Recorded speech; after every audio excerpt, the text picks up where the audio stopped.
बनेंगी तो जनता की भलाई के लिए बनेंगी। जल जंगल जमीन का अधिकार मिला आदिवासी भाई बहनों को। इंदिरा जी ने बैंकों का राष्ट्रीयकरण करवाया, खदानों का राष्ट्रीयकरण कराया। कांग्रेस और यूपीए की सरकारों में शिक्षा का, भोजन का अधिकार मिला। 75 सालों में जनता का भरोसा मिला। पहले संसद चलती थी तो जनता की उम्मीद होती थी कि सरकार महंगाई और बेरोजगारी पर चर्चा करेगी, कोई उपाय निकालेगी, कोई रास्ता निकालेगी।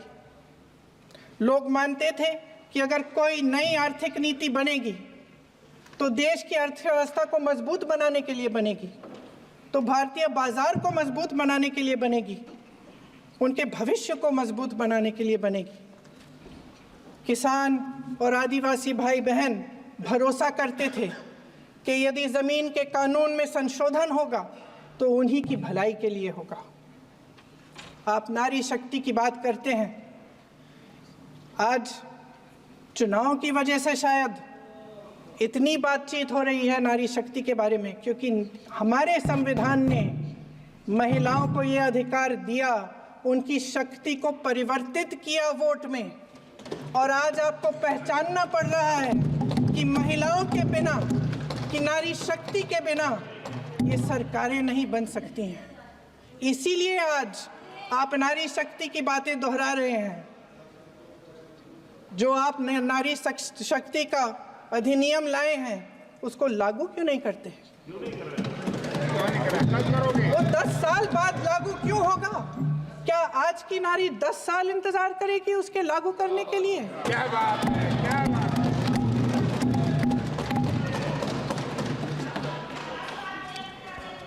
आज संसद में बैठे हुए सत्ता पक्ष के मेरे साथी ज़्यादा से ज़्यादा अतीत की बातें करते हैं।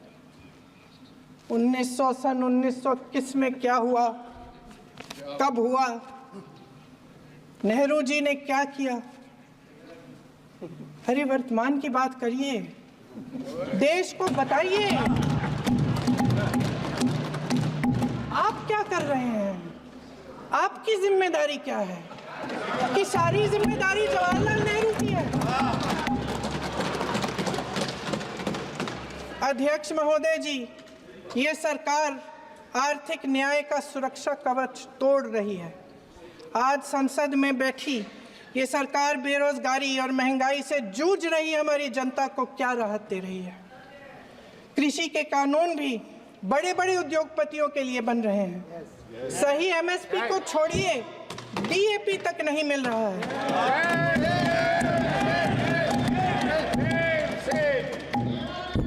वायनाड से लेकर ललितपुर तक इस देश का किसान रो रहा है। आपदा आती है तो उसको कोई राहत नहीं मिलती। भगवान भरोसे है आज इस देश का किसान, उसको छोड़ दिया गया है। आज हिमाचल में देखिए, जितने भी कानून बने हैं वो सब बड़े बड़े उद्योगपतियों के लिए बन रहे हैं। हिमाचल में जो सेब उगता था उसके जो छोटे छोटे किसान हैं वह रो रहे हैं, क्योंकि एक व्यक्ति के लिए सब कुछ बदला जा रहा है। सुनने की हिम्मत रखो। मैं अध्यक्ष महोदय जी,